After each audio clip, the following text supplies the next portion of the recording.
전원책과 함께하는 출근길 시사 프로그램 출발 새아침. 예, 점심기 출발 사침 3부 시작합니다. 잠시 지나는 말씀 듣겠습니다.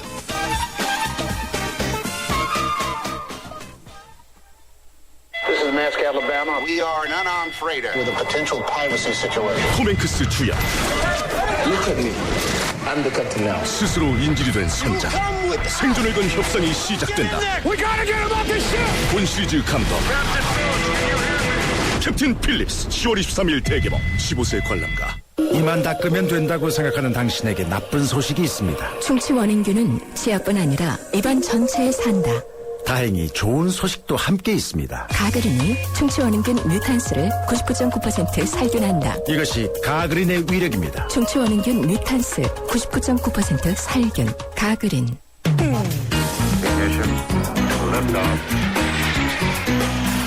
이 시각 들어온 외신 소식. 국제부 리포트. 예, 계속해서 밤사이 들어온 지구촌 소식 알아보겠습니다. 국제부 연결합니다. 김정 기자. 네, 국제부입니다. 예, 미국 총기 사건이 또 벌어졌군요. 이번에는 미국 중학생이 교사에게 총을 쏘아서 숨지게 하고 이 두 사람에게 중상을 입힌 뒤 스스로 목숨을 끊는 충격적인 사건이 발생했죠. 네, 미 네바다주 리노 인근에 있는 중학교에서 현지 시간으로 어제 오전 7시 15분쯤 발생한 사건입니다. 총을 가지고 등교한 남학생이 농구 코트 근처에 있던 교사를 향해 총을 쏴서 숨지게 했습니다. 이 교사가 총을 발견해서 내려놓으라고 말하자 그대로 총을 쏜 겁니다. 이 학생은 또 놀라서 달아나는 학생들에게도 총을 쏴서 남학생 2명이 다쳤는데요. 이 가운데 1명은 중태에 빠졌습니다. 총을 쏜 학생은 스스로 목숨을 끊었습니다. 총격 사건이 발생하자 경찰은 학교를 폐쇄하고 학생들을 인근 학교로 대피시켰습니다. 예, 이런 끔찍한 총기 사고, 예, 그 원인이 무엇이라고 밝혀졌습니까? 범행 경위나 동기는 아직 확실치는 않습니다만 이 학생이 학교 친구들로부터 따돌림을 당했을 가능성이 제기됐습니다.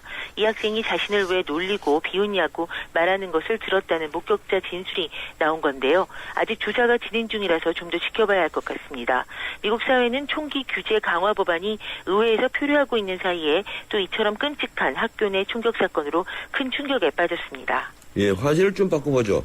최근 영국에서 승객 500명을 태운 각각 태운 항공기 2대가 공중에서 충돌할 뻔한 사실이 밝혀졌죠? 네, 영국 일간지 인디펜던트가 항공관제위원회 조사 보고서를 인용해서 보도한 내용인데요. 지난 6월 23일 영국 글래스고 상공에서 민간 항공기 2대가 안전거리 규정을 훨씬 넘겨서 고도간격 30m, 수평거리 4.8km까지 접근했던 것으로 확인됐다고 전했습니다.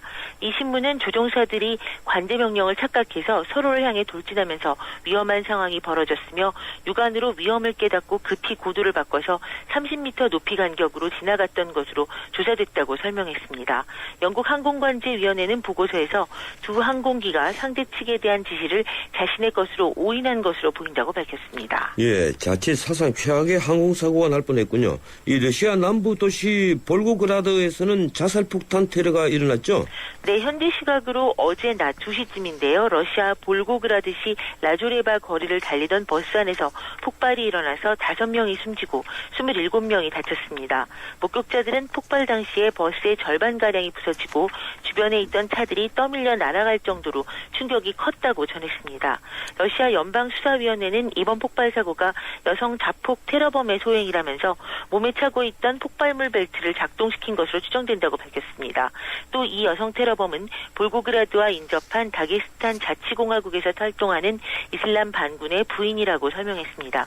지금까지 국제부에서 전해드렸습니다. 예, 고맙습니다. 김지영 기자였습니다.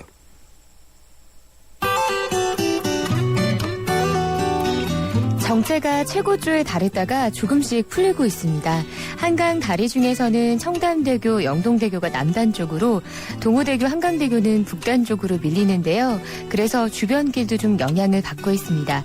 현충로가 한강대교에서 중대입구 삼거리 쪽으로 밀리고 있고요. 서부간선으로 외곽 쪽으로 목동교에서 금천교 쪽으로 쭉 가다서다 하고 있습니다. 출발 새 아침 교통정보였습니다.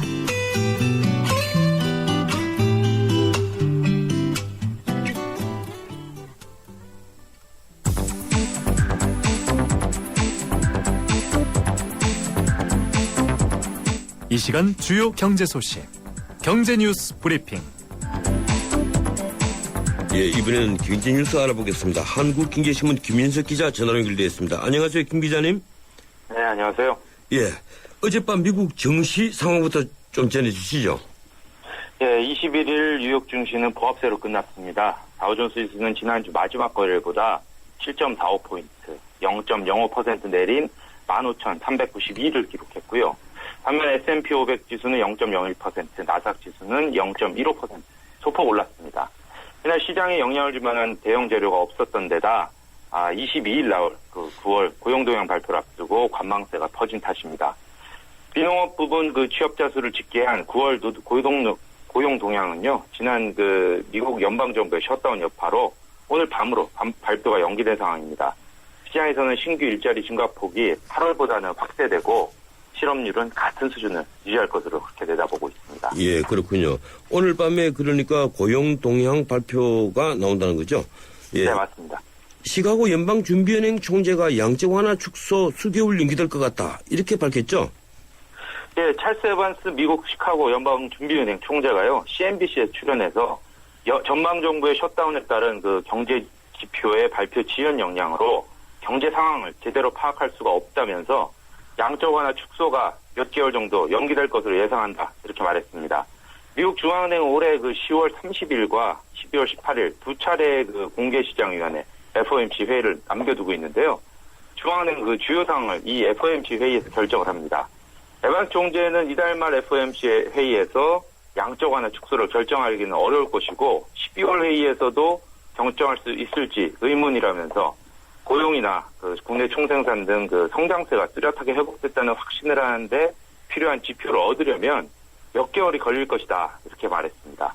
기술적으로 그 양적 완화 축소가 올해 안에는 힘들 것이라는 그런 얘기입니다. 예, 그러니까 번행기 체제에서는 양적 완화 축소가 없을 것이다. 이제 이런 얘기인데 어떻습니까? 우리나라 수출이 계속 늘어나고 있다는데 예, 그 소식 좀 전해주시죠.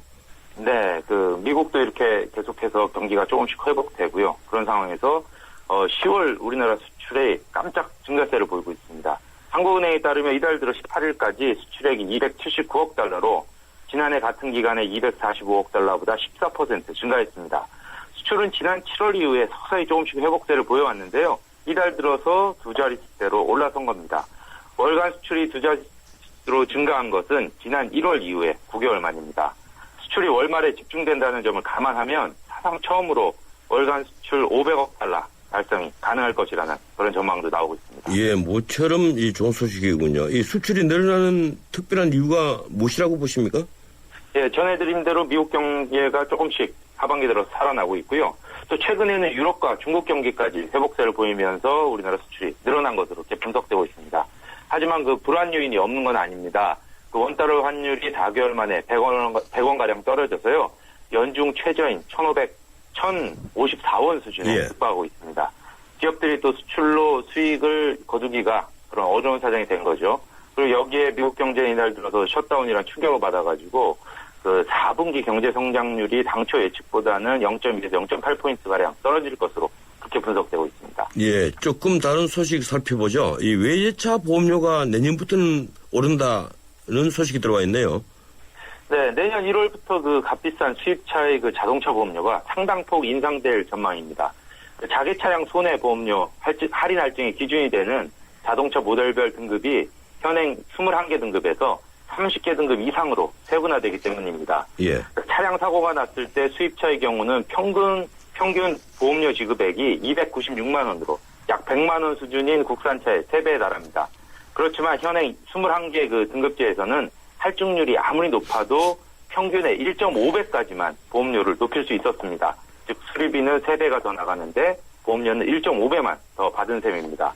등급제가 개편되면 이렇게 수리비가 비싼 수입차의 보험료는 비싸지겠지만 국산차 등 다른 차량의 보험료는 큰 변동이 없거나 오히려 내려갈 수도 있습니다. 예, 최근 알뜰폰을 찾는 사람들이 늘고 있다면서요? 이 알뜰폰이 우체국, 대형마트 등 그 대형 유통망을 확보하면서 가입자 수가 늘고 있습니다.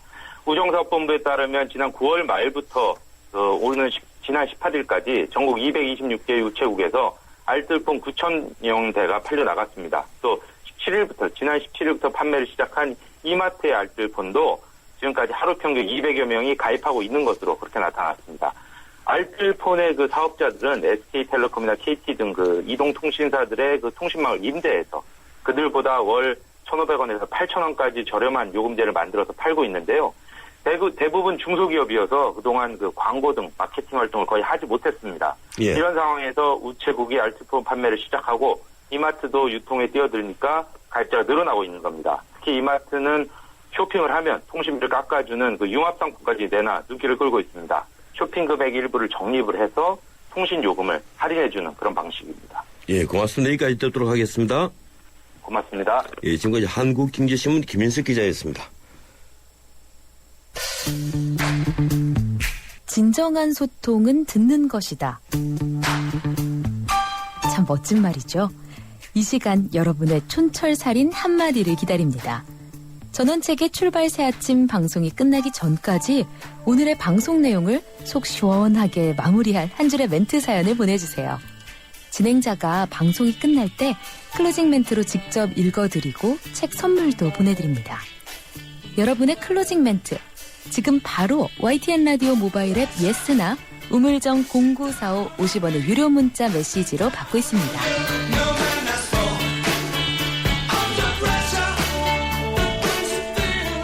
서울시가 지난해 9월부터 올 8월까지 약 1년간 인터넷 사이트 블루투시를 통해서 우울증 자가 테스트를 실시했습니다. 그 결과 서울시 거주자들 대부분이 우울증 위험군에 들어있다는 놀라운 결과가 나왔죠. 또한 남성보다는 여성이 기혼보다는 미혼일 경우에 더 우울하다는 건데요. 이 근본적인 원인과 해법은 무엇인지 짚어보겠습니다. 정신과 전문의인 최민기 원장 전화 연결되어 있습니다. 안녕하세요, 최 원장님. 네, 안녕하세요. 예, 서울시가 블루투치라는 사이트에서 지난 1년간 우울증 자가 테스트를 실시했는데 무려 18,745명이 참가를 했습니다. 이 측정 결과 평균 검진 점수가 33.07점으로 경계 및 경증 우울증이다 이렇게 분류가 됐는데요. 이 보도를 보니까 상담이나 약물 치료는 필요 없더라도 우울증에 걸릴 가능성이 높은 위험군이다 이렇게 되어 있더라고요. 정확히 어느 정도입니까? 그러니까 우울증의 진단 기준에 저는 이제 증상의 몇 개 이상이 이제 성립돼야 되는 게 있고요. 예. 두 번째는 기간이 있는데요. 그거는 충족하지 않지만 우울감이 있기 때문에 나중에 이제 우울증으로 진행이 될 수 있는 군이에요. 예. 네. 그런데 조금 아무래도 또 이 인터넷의 그 조사에 응하신 분들은 본인들이 우울함을 느끼고 있는 분들의 가능성이 많기 때문에 아마 조사에 응한 대부분의 분들이 아마 경증 우울증을 갖고 있으셨을 것 같아요. 예, 그렇군요. 이 경증 우울증이라면 이 방금 이제 앞으로 우울증으로 진행될 위험성이 높다고 말씀하시는데 평소에 자기가 느끼기에 어느 정도입니까? 좀 아주 쉽게 말씀해 주시면요. 그러니까 좀 평소에 우울하기는 한데 2, 3일 정도 있으면 좀 괜찮아지기도 하고 그러고 나서 이제 불면증 같은 경우에도 좀 며칠 하루 이틀 스트레스 받으면 잘 못 자는 것 같지만 또 그 다음 날에는 또 이제 또 어느 정도 회복은 되고 또 뭐 하루 이틀 정도는 사람 만나기도 싫을 때도 있지만 그러나 또 만나게 되기도 하고 그래서 이제 우울하고 어떤 증상은 있기는 하지만 그거로 인해서 어떤 뭐 직장이라든가 뭐 가족 간에 큰 문제는 일어나지 않을 정도이긴 하고요. 그리고 또 그 지속 기간이 짧은 경우 그거를 이제 진단 기준상의 우울증보다 낫지만 좀 주의는 기울여야 된다 그래서 경증 우울증이라고 표현하게 됩니다. 예. 그 이번에 설문 내용을 찾아보니까 평소에는 아무렇지도 않은 일이 귀찮게 느껴졌다. 또 세상에 홀로 있는 듯한 외로움을 느꼈다. 갑자기 울음이 나왔다. 뭐 이런 등등의 그 설문이 20개가 있는데요. 예. 그게 또 그 세부적으로 극히 드물게 또 가끔 자주 거의 대부분 이런 식으로 또 선택을 하도록 되어 있더라고요. 그래서 점수를 합산하도록 되어 있는데 이런 측정 방법이 그 일반적이고 또 이런 측정 방법을 통해서 우울증 여부가 정확히 검사되는 겁니까? 아주 뭐 사실은 우울증이라고 진단을 하게 되는 거는 정신과 진단이라고 하는 게 뭐 머리를 찍거나 뭐 피를 검사해서 할 수 있는 게 아니기 때문에요. 결국은 우울증을 진단 내릴 수 있는 거는 이제 의사가 직접 환자를 보고 진단 내리게 되어 있는 게 정신과 진단의 특징이자 이제 어떤 점에서 이제 문제점입니다. 예, 그렇군요. 그런데 앞서 전한 방법도 그 진단 기준에 해당되는 방법이 다 있기 때문에 거기에서 이제 몇 점 이상 높다고 생각이 되면은요, 그 2주 이상 그런 기간이 쭉 지속된다 그러면 이제 우울증으로 이제 볼 수 있거든요. 예. 네, 그렇기 때문에 나름대로 의미도 있고요. 또 사용한 그 스케일은 또 많이 사용하고 있는 스케일이긴 합니다. 예, 이번에 나온 결과로 봐서 이 서울 거주민이 그 다른 시골이나 이런 데 거주하는 분들보다 더 우울하다 이렇게 볼 수 있을까요? 그렇게 보기에는 약간 어려움은 있습니다. 앞서 예. 말씀드렸듯이 원래는 그 70대 인구의 수, 60대 인구의 수 그 비율을 따져갔고요. 예. 찾아가서 원래는 역학조사를 해야 되는 거거든요. 아, 그렇군요. 그런데 이거는 인터넷으로만 접속을 했기 때문에 그래도 굉장히 의미도 있고 어떤 시범 사업이라는 데서는 의미는 있지만 여기에 나온 통계를 갖다 아주 그렇게 의미 있게 사용하기는 어려워요. 사실 우울증 같은 경우에는 어르신들 우울증이 객관적으로는 더 심하길 수도 있거든요. 예. 몸도 많이 아프시고, 사고도 당하고, 연세 드시게 되시면은 또 주위에 돌아가시는 분들도 많고요. 그런데 이 통계에서는 노인 우울증이 그렇게 심하지 않은 거로 나왔잖아요. 예. 근데 그렇게 된 거는 또 보다가 보면은요, 전체에서 20대 참가자는 한 예로 들면은 7,000명이 넘는데요. 예. 70대 참가자는 10명밖에 안 되거든요. 예, 그렇더라고요. 네, 그러니까 이 10명이 70대 전부를 갖다 이렇게 할 수 없는 거죠. 똑같이, 예. 지방 같은 경우에는 아무래도 서울보다 고령화가 많이 진행이 되어 있기 때문에 어르신들이 많고요.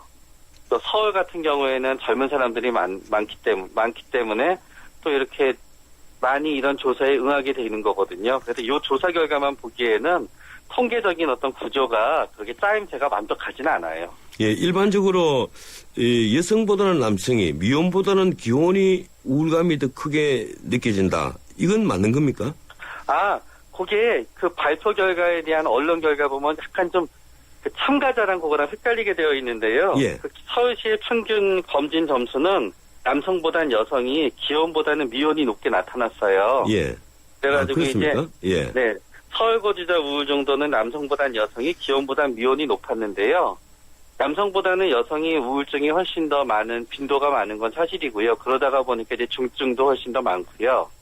그리고 아마 미혼과 기혼 사이에서도 기혼인 경우가 이제 가족도 있고요.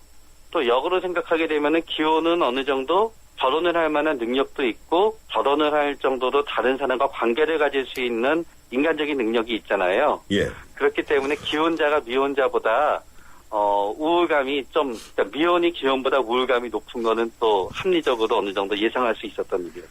예. 요즘 이 자살하는 사람들이 참 많지 않습니까? 우리나라가 하루 평균 40명이 넘는 자살자가 있는데요. 이 네. 우울증 때문에 자살하는 숫자도 많다고 합니다. 이 우울증의 근본적인 원인이 무엇입니까? 그러니까 우울증은 흔히 질병 요인하고 스트레스 요인으로 나누게 되는데요.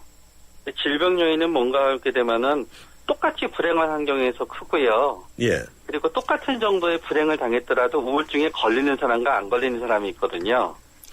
예. 그렇기 때문에 이제 그런 경우를 보다가 보면은 우울증에 걸린 어떤 뇌의 소지, 어떤 성적인 소지가 없으면은 불행하더라도 정증 우울증 정도에서 세상 사는 게 너무 힘들어. 그러다가도 일주일쯤 지나면 툭툭 털고 일어나거든요. 그런 예. 점에서는 이제 질병 요인이 관여를 하고요.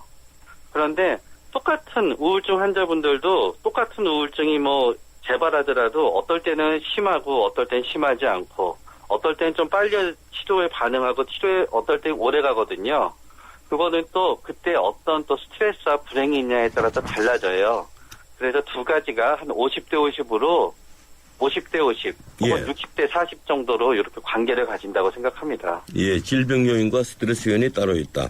네. 그런데 경미한 우울감을 해소하는 데는 독서, 명상, 그리고 운동, 아로마요법 이런 것이 도움이 된다고 하던데 이 최 원장님께서는 무엇을 추천하시겠습니까? 저는 일단 우울증을 예방하고 싶다면요. 예. 불행을 피해야 돼요. 불행을. 예. 그리고 우울증으로 결국 오기는 하지만요. 환자분들의 대부분은 본인이 우울증으로 온다고 생각하지 않아요. 예. 내가 이혼을 하게 돼서, 내가 돈을 날려서, 아들이 속을 새겨서 인생에 불행이 닥치다가 보니까 본인이 우울하다고 생각해서 오거든요. 그리고 아까 말씀드렸듯이 스트레스 요인이라고 말씀드렸듯이 불행은 우울증을 더 심하게 합니다. 그렇기 때문에 우울증에 걸리지 않는 가장 중요한 거는 예를 들어서 대인관계에서는 좋은 친구를 계속 사귀고 예. 그리고 또 가족 간이 화목하게 지내는 거 그거 굉장히 중요하고요. 또 다른 점에 있어서는 너무 욕심내다가 돈을 잃으면 전부 다 우울해지거든요. 아, 그렇군요. 그런 거 좀 피하고 그리고 흔히 또 우울증 안 걸리는 음식이 있나 생각하게 되거든요. 예. 저는 사실은 반대로 생각하게 되면은 다이어트는 우울증의 적입니다. 뭐가 됐든지 뭐만 먹어야 되고 뭐는 안 먹어야 돼. 그럼 우울증 걸리기 쉽거든요. 예. 그래서 골고루 몸무게를 조절하는 데는 좋지 않지만요. 그 우울증을 피하기 위해서는 골고루 먹고 싶은 건 다 먹고요. 그리고 술을 안 마시는 게 중요하고 그렇습니다. 예, 알겠습니다. 시간상 여기까지만 듣도록 하겠습니다. 고맙습니다. 네, 감사합니다. 예, 지금까지 최명기 정신과 전문의였습니다. 김태희 씨, 케이블 광고 잘 보고 있는데요. 소개 좀 해주세요. 케이블 하면 TV밖에 몰랐는데 인터넷, 집전화, 알뜰폰, N스크린에 UHD 시범 방송까지 케이블로 되는 게 엄청 많더라고요. 방송을 넘어 스마트 라이프까지 케이블의 능력엔 한계가 없습니다. 김태희가 추천하는 아이가 뗐으면 사탕을 주긴 하는데 마음이 복잡해요. 먹여도 되나? 몸에 좋은 것도 아닌데. 서울우유가 엄마의 고민 하나를 덜었다. 칼슘에서 비타민 D3까지 우유의 영양이 듬뿍. 이거 완전 씹어먹는 우유네? 서울우유 밀크캔디. 네, 저는 책의 출발사 아침 3부였습니다. 잠시 뒤에 4부 이어갑니다. YTN FM 캠페인 실력 있는 도시, 활력 있는 경제도시 평택이 도약합니다. 초인류 기업들과 함께 첨단 산업도시로 성장해 나가는 평택. KTX 역사 유치로 대한민국 교통 중심지로 성장하는 평택. 국내 5대 무역항인 평택항을 중심으로 항만 물류도시로 거듭나고 명품 농특산물 슈퍼오닝으로 건강한 식탁을 선물하는 맑고 푸른 평택. 아이들의 꿈과 희망이 자라는 모두가 살기 좋은 도시, 이곳이 바로 평택입니다. 이상은 시민 모두가 행복한 도시 평택시와 함께합니다. 우리 동네가 활짝, 우리 모두가 활짝. 도시 한가운데 안 쓰던 공간을 활용해서 짓는 친환경 복합 주거타운 행복주택이 찾아갑니다. 직장은 훨씬 가까워지고 신혼부부나 대학생에겐 집값 부담이 줄어들고 모두가 신나고 활기찬 우리 동네. 기대하세요. 당신의 가장 가까운 곳으로 행복주택이 찾아옵니다. 행복이 활짝. 이 캠페인은 국토교통부와 LH, 코레일, 한국철도시설공단이 함께합니다.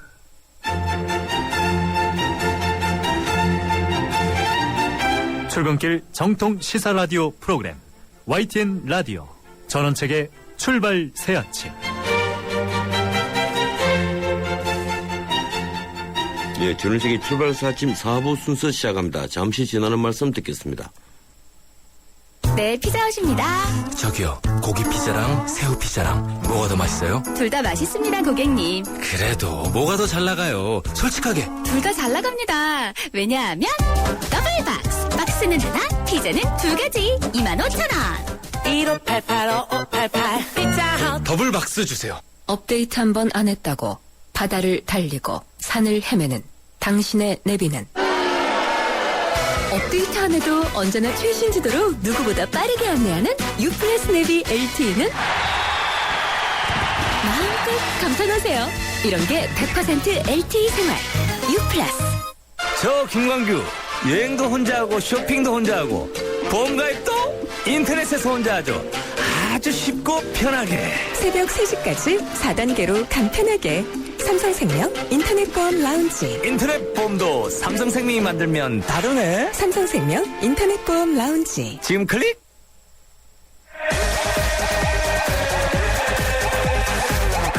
문화의 현장을 라디오에서 살펴봅니다. 출발 새 아침 문화 포커스. 예, 문화로 울린 세상 문화 포커스라는 이름으로 바뀌었습니다. 이 문화 포커스 시간 오늘 또 변함없이 하재근 문화평론가 스튜디오에 나왔습니다. 어서 오십시오. 예, 안녕하세요. 예, 이번 주 주제 미스 코리아 뒷돈 논란이죠. 예, 그렇습니다. 예, 최근에 미스 코리아 선발대회에 참여하기 위해서 많은 돈을 썼다. 이런 폭로가 나왔죠. 예, 그 지난 주말에 상당히 인터넷을 뜨겁게 달궜던 그 어떤 분이 미스 코리아 선발 대회를 참여하는 과정에서 그러한 돈을 쓰도록 유도를 받았다는 거죠. 예, 심사위원비 뭐 여러 이제 그 헤어 메이크업 뭐 이런 교육 그것을 잘 하도록 교육시켜준다는 명목으로 3천만 원 이상을 쓰고 또 뭐 마사지를 10번 받는데 750만 원, 건강 보조식품을 사라고 그래서 또 만 230만 원, 또 무슨 뭐 손톱 손질 뭐 파마 이런 거 하는데 500만 원 이런 식으로 1억 원 이상을 썼는데 결국에는 상을 못 받았다.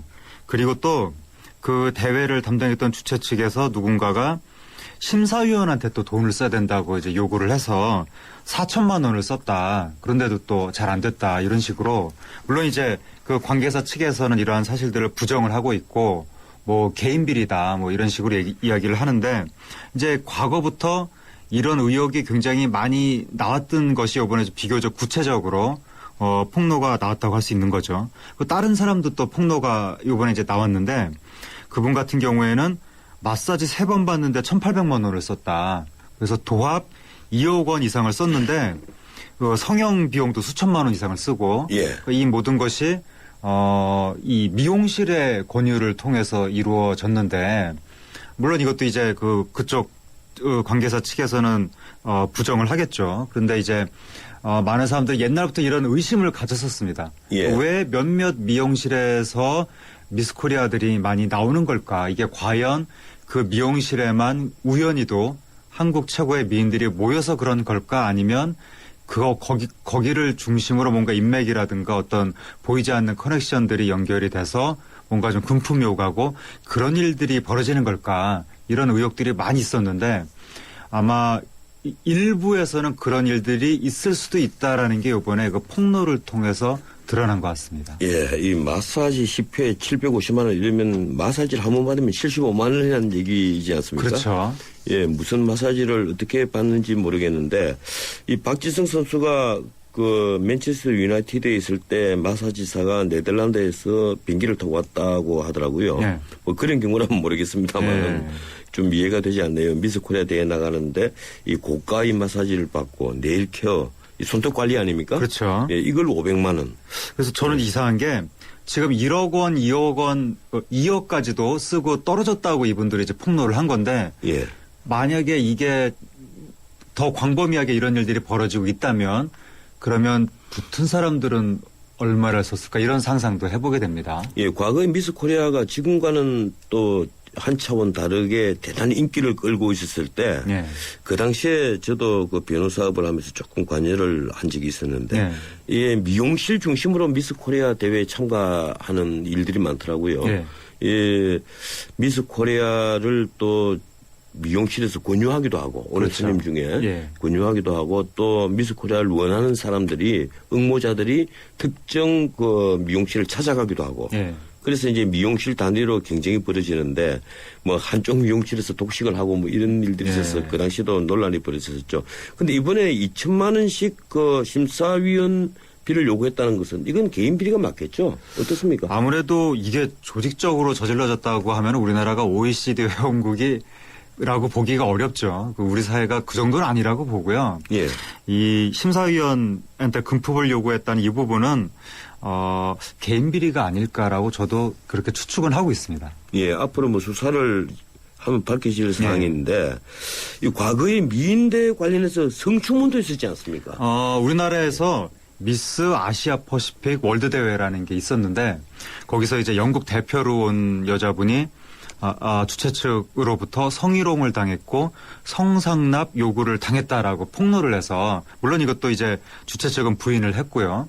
누구 말이 맞는지는 알 수가 없는데 이러한 일들이 벌어지는 것은 어쨌든 우리나라가 연간 미인 대회가 100회 이상이 치러진다고 합니다. 엄청나군요. 그렇죠. 온갖 무슨 미인 무슨 미인 대회들이 이제 펼쳐지다 보니까 이 시장 자체가 굉장히 혼탁한 것이 아닌가. 각 지역의 축제를 할 때 뽑는 그때도 지역 그 미인 선발대회까지 포함해서 100여회라는 얘기죠. 그렇죠. 그래서 이 미인대회 문화 자체가 혼탁하다 보니까 그 안에서 여러 가지 운영상의 미숙이라든가 혹은 어느 직원의 조금 일탈행위라든가 이런 것들이 빈번하게 나타날 수밖에 없는 조건인 것 같습니다. 예, 그 중에 대표적인 게 이제 미스 코리아 대회인 것 같는데. 그렇죠. 저는 늘 이 미스 코리아 대회를 지켜볼 때마다 드는 묘한 느낌이 하나 있어요. 이걸 진선미라고 구분을 해서 상을 주지 않습니까? 그렇죠. 진이 선이나 미보다 더 앞서고 그 진선미의 순위를 매긴다는 것 자체가 얼마나 이 우선적인가 하는 그런 생각을 늘 해왔는데 어떻습니까? 이 59년도 그 무렵 그 과거에 미스 코리아 만들어졌을 때 그 무렵과 지금과 미인이 조건이 완전히 달라졌죠? 달라졌죠. 옛날에 59년에 그 선발 조건을 보면 여러 가지가 있는데 그중에 가장 눈에 띄는 게 이런 게 있습니다. 팔의 윤곽은 풍만해야 하지만 역시 고와야 한다. 그러니까 이게 팔의 윤곽이 풍만하다는 느낌이 요즘에는 그런 여성분을 이상적인 미인이라고 안 치죠. 요즘에는 훨씬 더 마른 체형을 선호하다 보니까 그러니까 이제 1950년대에는 우리나라가 훨씬 지금보다는 둥글둥글한 느낌의 여성을 많이 미인이라고 생각했다는 걸 알 수가 있고 이게 이제 실증적으로 봐도 옛날에 1970년대까지만 하더라도 미스 코리아 됐던 분들의 평균 키가 160대, 그러니까 160 몇 센치 정도. 근데 요즘에는 170대, 그러니까 170 몇 센치. 키가 10cm 늘어났군요. 10cm 가까이 키는 늘어났는데 몸무게는 변함없이 50kg 내외. 그러니까 그만큼 옛날보다 더 마르게 됐다는 얘기입니다. 여성들의 그 미스 코리아가 요구하는 체형이. 그리고 미스 코리아의 체형이 조금 특이한 점이라면 모델은 완전히 마른 몸인데 그래도 상대적으로 미스 코리아는 모델보다는 조금 더 좀 탄력 있고 건강한 느낌을 주는 몸을 선호한다는 거. 그리고 얼굴 같은 경우에 보면 1950년대에는 좀 이렇게 동그랗고 작은 이목구비. 우리나라가 전통적으로 복스러운 며느리 상이라고 했던 그 얼굴. 그런 걸 이제 미스 코리아가 뽑았다면 최근에는 폭이 좁고 이 입체감이 있는 코가 오똑하고 이런 서구적인 얼굴 그런 걸 뽑는다는 게 이제 옛날과 달라진 점이죠. 예, 그러니까 옛날에 뽑았던 미스 코리아와 지금 뽑히는 미스 코리아는 전혀 다른 얼굴이겠군요. 완전히 다르죠. 예. 옛날에 저희들 어릴 때 신문에 그런 게 공공연히 났거든요. 36, 24, 36. 이것이 미스 유니버스가 들리면 평균적인 체형이다. 그래서 우리도 그런 미인들을 찾고 막 했었는데 어떻습니까? 지금 미스 코리아 대회에 나가기 위해서 성형 논란이 끊이지 않습니다. 성형 같은 경우에 작년 미스 코리아 진이 성형 논란이 있었죠. 작년도에 그렇습니까? 예. 가장 최근에 있었던 일이죠. 그래서 지금 엊그제도 보니까 그 미스 코리아 우리나라 미스 코리아가 외국 나간다고 막 보도가 뜨니까 바로 네티즌들이 한국 미스 코리아는 뭐 성형했다는 걸 외국에 나가서 광고하려고 하느냐 뭐 그런 식으로 댓글들을 다는데 이게 우리나라만의 문제가 아니라 미스 유니버스부터가 지금 성형수술에 제한이 없는 상태라고 합니다. 그래서 광범위하게 성형수술이 이루어지고 있고 보도가 나오고 있는 바로는 미스 유니버스의 참가자들 중에 성형수술 비율이 30% 정도 되는 거 아니냐. 특별 개별 국가에서 미스 코리아 이런 식으로 되고 나서 나중에 미스 유니버스로 나가는 그 과정에서도 성형 시술을 하고 나온다 이런 얘기도 있고 미스 USA도 성형 비율이 한 15% 된다 이런 얘기도 있어서 모든 나라에서 성형 문제가 미인 대회에 항상 등장할 수밖에 없는 그런 이슈인 것 같습니다. 예. 그렇다면 우리나라 지금 미스 코리아 대회를 심사를 할 때 성형 부분은 판단하지 않는 겁니까? 그게 이제 공식적으로 어떻게 되는지는 모르겠는데 그게 요즘에는 점점 음으로 양으로 성형은 눈에 아주 확 띄는 그런 대변신이 아닌 이상에는 아마 좀 웬만큼 참작하고 넘어가는 쪽으로 흘러가고 있는 것 같습니다. 코를 세우는 분, 코를 까는 요즘에 분. 쌍꺼풀 같은 거는 거의 그냥 기본적으로 하다시피 눈을 연다고 표현을 하더라고요. 요즘에 앞트임, 뒤트임 이런 식으로 표현을 하죠. 그런데 이 미스 코리아 심사위원회 성형외과 의사들이 한 분 아니면 두 분씩 끼어 있는 걸로 보아서 성형이 하나의 조건이 되는 건지 아니면 그 반대인지 그게 또 제가 음으로 양으로 넘어가는 질문인데. 어떻습니까? 이게 외국에서 특히 중국에서도 미인 대회 관련해서 논란이 이번에 있는 것 같은데. 중국은 우리나라보다 사용하는 용어가 굉장히 과격해서 이른바 추녀 논란이라는 게 있죠, 중국에는 과거부터 4대 미인들이 있지 않습니까? 이 4대 미인들도 다 조금씩 다른데 주로 일반적으로 많이 끼어드는 분이 이제 스시, 양귀비는 항상 끼어들고 뭐 왕소군이 들었다가 뭐 또 다른 사람이 들었다가 뭐 이런 건데 중국의 미인의 그 대명사라면 단연 스시죠. 전 양귀비라고 생각하고 있었는데. 그렇죠. 양귀비는 몸이 뚱뚱하고 뭐 그랬다는 게. 몸이 풍만한 스타일이었다고 하죠. 지금 그 중국의 모든 책을 보면 이제 서시에 대한 평론이 참 많이 나와 있습니다. 이 사마천 사기에도 나와 있거든요. 어떻습니까? 중국에 어떤 논란들이 지금 있습니까? 그 중국의 그 미스 유니버스 지역 준우승자가 제가 아까 말씀드린 대로 이거 제가 쓰는 표현이 아니라 중국에 있었던 논란 이름입니다. 추녀라고 해서 이 우리나라에서는 이런 말 함부로 하기 어려운데 이른바 그런 논란이 있었습니다. 중국에서.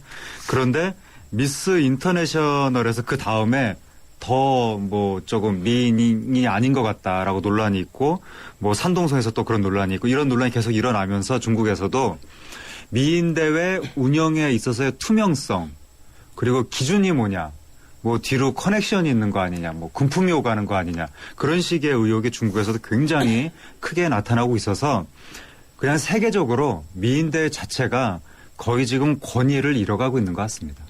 예, 이 우리나라도 미스 코리아 대회가 결국 뭐 적자를 봐서 그런지 주최 측이 바뀌었죠. 옛날에 한국일보가 하다가 지금 어디서 주최를 하고 있습니까? 요즘도 한국일보가 하긴 합니다. 그 보도 나오는 걸 보면 한국일보라고 해서 보도가 나오는데 자세한 내막은 제가 잘 모르겠어요. 주관이 그럼 바뀐 겁니까? 뭐 그런 얘기가 얼핏 들리곤 했었는데 지금 그런데 미스 코리아 대회에 대한 또 반발감도 심하죠. 이게 우리나라의 처음 미스 코리아 대회 1950년대 생겼을 때부터 과도하게 여성을 상품화하는 것이다. 특히 외모 중심으로 여성을 무대에 올려놓고 몸 치수를 이렇게 뭐 공개하고 수영복을 입혀서 그걸 점수를 매기고 이렇게 외모를 점수를 매겨서 그걸 가지고 아까 말씀하신 대로 진선 및 금상은상 동상을 매겨서 그걸 또 외국에 내보내고 이런 과정 자체가 너무 야만적이지 않나. 또 관중 앞에서 아주 노출이 심한 수영복으로 행진을 하게 한다라든가. 굉장히 낯뜨거운 광경이고 그것을 지상파 방송국에서 중계한다는 게 말이 되냐.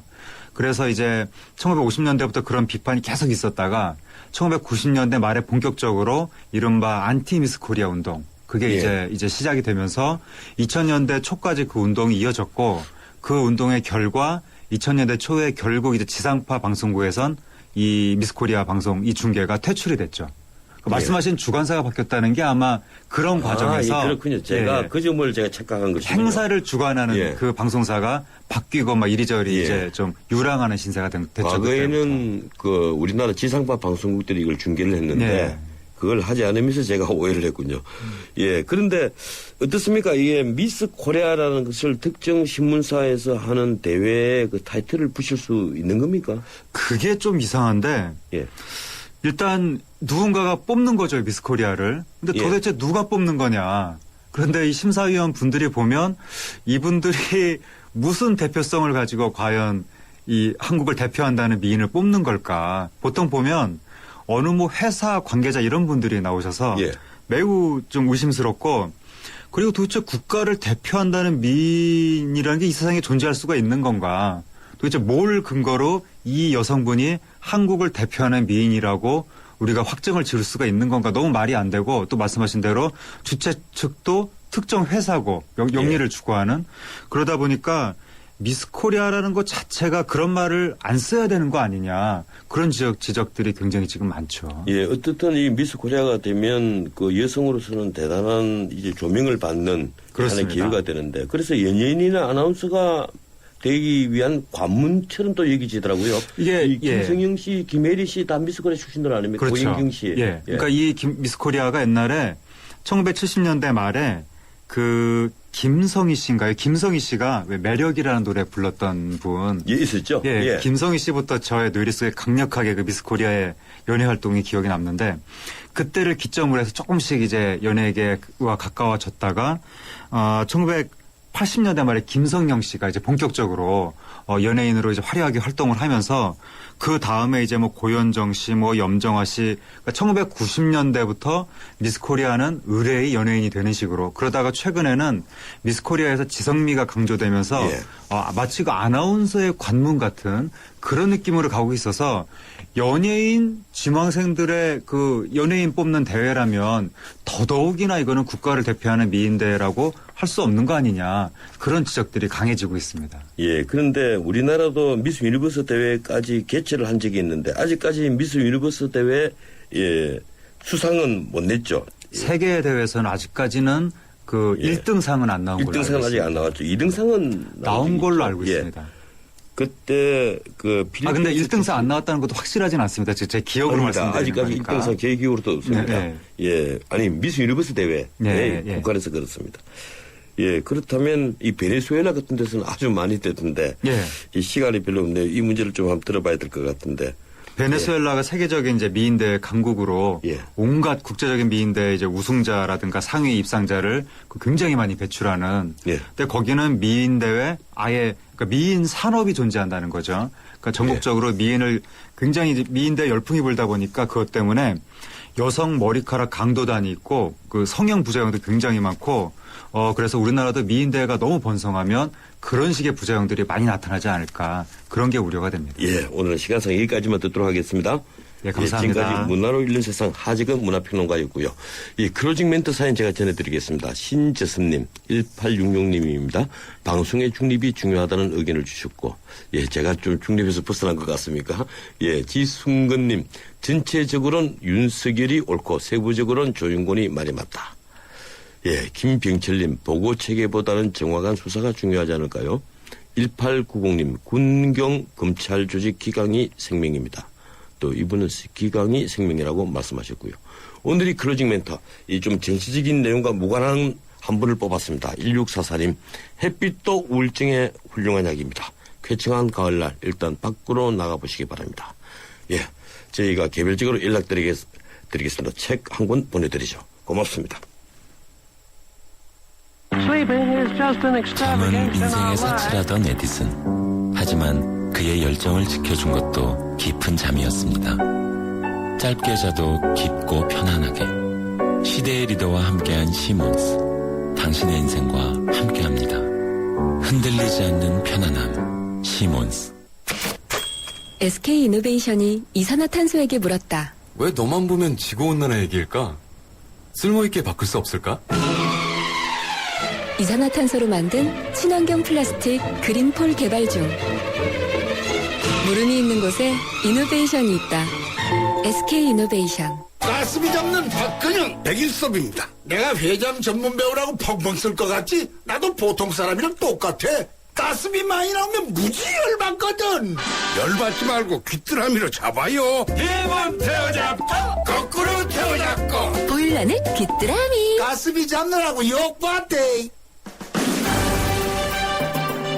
무려 3천억 원을 들인 서울시 신청사는 올해 건축 전문가 100여 명이 광복 이후 최악의 건축물로 꼽은 건물입니다.